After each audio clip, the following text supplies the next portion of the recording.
ನಾನ್ ಕುಡಿದ ಜ್ಞಾನದಲ್ಲಿ ನನ್ನನ್ನೇ ನಾನು ಮರ್ತು ಬಿಟ್ಟಿದ್ದೆ.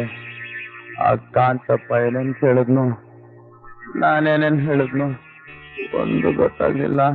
ಸರಿಯಾಗಿ ಜ್ಞಾಪಕ ಮಾಡ್ಕೊಂಡು ಹೇಳು. ನಮ್ ಹುಟ್ಟೇನಾದ್ರೂ ಅವನ ಹತ್ರ ಹೇಳಿಬಿಟ್ಟೇನೋ. ಗೊತ್ತು ಗೊತ್ತು ಹೇಳ್ಬಿಟ್ನಾ? ಅಯ್ಯೋ ನಾಯಿ ನನ್ನ ಮಗನೇ, ತಿಪ್ಪೆ ಮೇಲೆ ಬಿದ್ದಿತ್ತು ನಾವು ಉಪ್ಪರಿಗೆ ಮೇಲೆ ತಂದು ಕೂರಿಸಿದ್ದಕ್ಕೆ ನನಗೆ ಸರಿಯಾದ ಪಾಠ ಕಲಿಸ್ತೆ ಕಣೋ, ಸರಿಯಾದ ಪಾಠ ಕಲಿಸ್ತೆ. ಶ್ರೀಗಂಡಪ್ಪ, ಈ ನನ್ನ ಮಗನ್ ನಂಬೋ ಹಾಗಿಲ್ಲ, ಎಲ್ಲ ಹೇಳ್ಬಿಟ್ಟಿರ್ತಾನೆ. ಆ ಕಾಂತಪ್ಪ ನೋಡ್ದಾಗ್ರಿಂದ ಯಾವಾಗ್ಲೂ ಸಾರಾಯಿ ಕುಡ್ಕೊಂಡು ನನಗ್ ತಲೆ ಕೆಟ್ಟಿದೆ ಅಂತ ಸುಳ್ಳು ಹೇಳ್ತಾ ನಾಟಕ ಆಡ್ತಾ ಇದ್ದಾನೆ ಅಂತ ಈಗ ಚೆನ್ನಾಗಿ ಗೊತ್ತಾಗ್ತಾ ಇದೆ.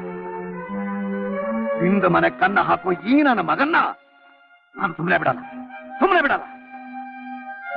ಸರಿಯಾಗಿ ಹೇಳೋ ಕುಡುಕ ನನ್ನ ಮಗನೇ, ಪ್ರೆಸಿಡೆಂಟ್ ಶಿಟ್ ಹಚ್ಚಿದ್ರೆ ನಿಮಗೆ ಪೀಸ್ ಪೀಸ್ ಮಾಡಿ ಹಾಕ್ಬಿಡ್ತಾರೆ ಇವನ್ನ.